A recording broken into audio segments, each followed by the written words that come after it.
Será que a infertilidade da Diana e do Edward Spellman tinha relação com o fato dela ser mortal e ele ser um bruxo?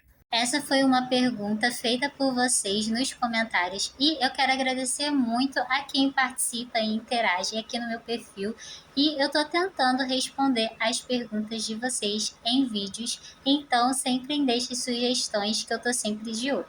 Nos meus últimos vídeos eu disse a vocês que o Edward foi até o Senhor das Trevas pessoalmente para pedir uma autorização para que ele se casasse com a Diana, porque a união entre mortais e bruxos ou bruxas não era permitida na Igreja da Noite, e essa era uma das premissas sagradas que existe ali dentro das leis nesse universo. Eu também disse a vocês que eles procuraram o Senhor das Trevas quando eles descobriram a infertilidade, e é sobre isso que a gente vai conversar hoje. Se o fato deles serem um casal de mundos diferentes, ou seja, a Diana ser uma mortal e o Edward ser um bruxo, se isso ajudou na infertilidade. Para a gente começar a discutir sobre isso, a gente vai definir alguns conceitos presentes na ciência e vamos adaptá-los ao que a gente conhece através da série. Segundo a ciência, a base genética é o conjunto de instruções químicas do DNA herdado dos pais que serve como modelo de construção do corpo. Dito isso, bruxos e mortais compartilham a mesma base genética ancestral, que torna possível e permite que eles gerem filhos juntos. A base biológica, ela se refere ao funcionamento do corpo vivo, ou seja, dentro do contexto da série, o corpo da Diana como ser vivo funciona diferente do corpo do Edward, e a gente vai conversar sobre isso um pouquinho mais lá para frente. Dentro da ciência, existe um conceito que é chamado de epigenética, e esse conceito ele estuda como os estímulos do ambiente conseguem ligar ou desligar partes existentes no nosso DNA. Quando um bruxo assina o seu nome no livro da besta, acontece como se fosse a epigenética, ou seja, há um estímulo do sobrenatural para ativar esses genes que estão presentes no DNA do bruxo.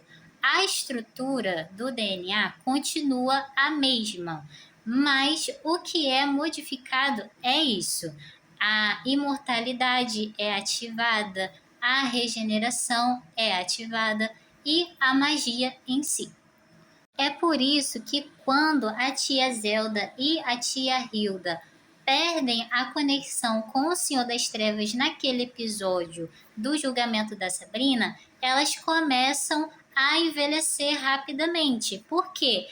Essa função do gene foi cortada, ou seja, a ligação do DNA delas com a fonte sobrenatural, que era o Senhor das Trevas, foi quebrada, foi desligada. Então elas acabam perdendo a imortalidade, a juventude e tudo aquilo que a gente já conhece. E esse episódio é muito engraçado porque elas começam a ficar com cabelo branco, começam a perder os dentes, é bem bacana assistir. Aí você pode me perguntar, ok, isso é com quem assina o seu nome no livro da besta, porque tem ligação com Satanás, mas e as bruxas solitárias? Gente, as bruxas solitárias, elas conseguiam fazer magia se utilizando de outras formas, ou seja, de poções, de feitiços. Umas nasceram com poderes inatos, então tem a Mambu-Marie, que se utiliza do voodoo.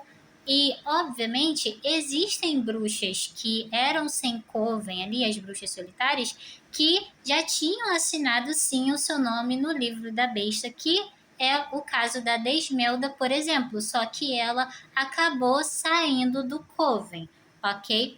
E é importante a gente lembrar que quando a Ordem de Hecate é formada, né, todos os bruxos que estavam presentes ali durante a cerimônia se conectam com Hecate, obviamente. Então, essa questão da ativação do gene não está ligada somente ao Senhor das Trevas, ok? A maior parte dos casos de infertilidade são causados por fatores biológicos e é óbvio que fatores genéticos também influenciam. Como eu já disse para vocês, no caso da Diana e do Edward, a gente não fica sabendo qual deles era o infértil. Então, depois de eu explicar tudo isso para vocês, não, gente, essa questão da Diana ser mortal e do Edward ser um bruxo não tem correlação com a infertilidade. Até porque, como eu já disse para vocês, por eles terem a mesma base ancestral, né, de DNA, ou seja, a mesma base ancestral genética, eles conseguiriam sim ter filhos biológicos. O que eu acho que aconteceu, mas isso é uma teoria, você pode concordar ou discordar. O Edward, em troca do casamento, ofertou o primeiro filho dele a Satanás. Como já disse, o primeiro filho, né, iria servir à Igreja da Noite e já estava garantida a assinatura desse filho no livro da besta. Satanás, vendo isso, deve ter se aproveitado e deve ter feito algum encantamento, algum feitiço para que a infertilidade acontecesse, para que eles retornassem e pedissem ajuda dele, e assim ele se aproveitasse da situação para que a profecia fosse cumprida. Mas isso é um achismo meu, uma teoria, você pode discordar ou concordar. Espero ter sanado as dúvidas de vocês. Deixe aqui nos comentários o que vocês acharam sobre esse tema. Um beijo!